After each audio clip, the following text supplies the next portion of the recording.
In a 74-point shootout, the Seahawks missed a 40-yarder at the buzzer to win the game. They'd go on to get another shot completing the comeback in overtime, as Russell Wilson would make sure his kicker wasn't needed this time.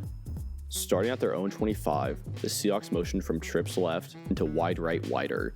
Nobody follows Tyler Lockett on the motion, and the Bucs show a pretty clear cover 3. Wilson gets good protection, but rushes the throw when the Bucs shift their zones to counter the strong side as the pass is batted down. 2nd and 10, and the Seahawks come back into double wide. The Bucs are showing a double A-gap blitz and man across the board. Note the safety 8 yards off, capping the tight end. That's usually a good indicator for man coverage.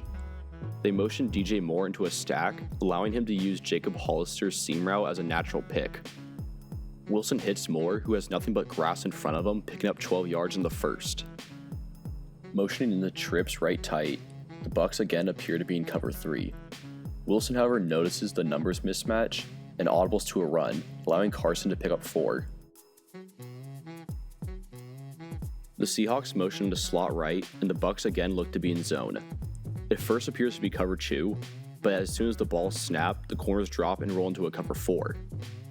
Good coverage forces Wilson to buy time, rolling to his right, forcing linebacker Devin White to respect the run.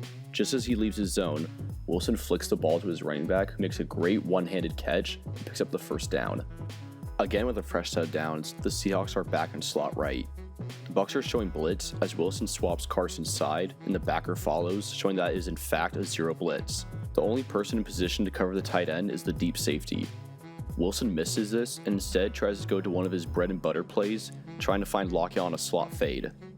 The coverage is good, and Wilson's throw just sails too far. Behind the count now, and the Hawks remain in slot right. The Bucs again appear to be showing a 6-man pressure, and actually bring 7 when both the running back and tight end stay in. Wilson tries to go deep to rookie DK Metcalf, who draws an illegal contact penalty, which really should have just been a pass interference. New downs after the penalty, and the Bucs are in a soft zone. Wilson takes advantage of the numbers mismatch, hitting his favorite target on a bubble screen for a gain of 4. Motioning into slot left reveals the Bucs to be in a cover 1 man. Pressure forces Wilson off his spot, and his touch pass to Rashad Penny sails too far.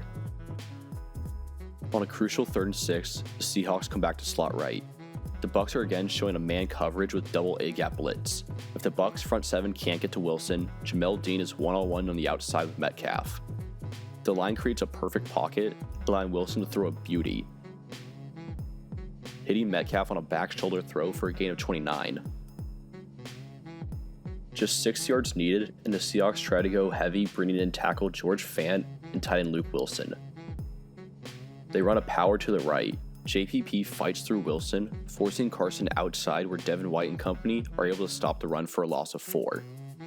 2nd and goal from the 10, and the Seahawks remember what they do best, putting the ball in Wilson's hand. The Bucs come back to man coverage. While most teams would play a cover 1 robber, the threat of Wilson's legs forced him to play a spy rather than a middle zone. This gave Wilson a wide open window to hit Jacob Hollister on a slant route for the game-winning touchdown, completing this week's drive of the week. With a potential MVP on their side, the Seahawks have a great shot at the title if they can remember what they do best. They'll go on the road this week to face their undefeated division rivals, the 49ers, and will be the best game of the weekend. Let us know if you think Wilson and the offense can break the Niners streak to take a shot at the West, or will the 49ers defense be too much? Check out our previous drive of the weeks here and our video on why the Colts will win the AFC South. And make sure to like and subscribe if you haven't already.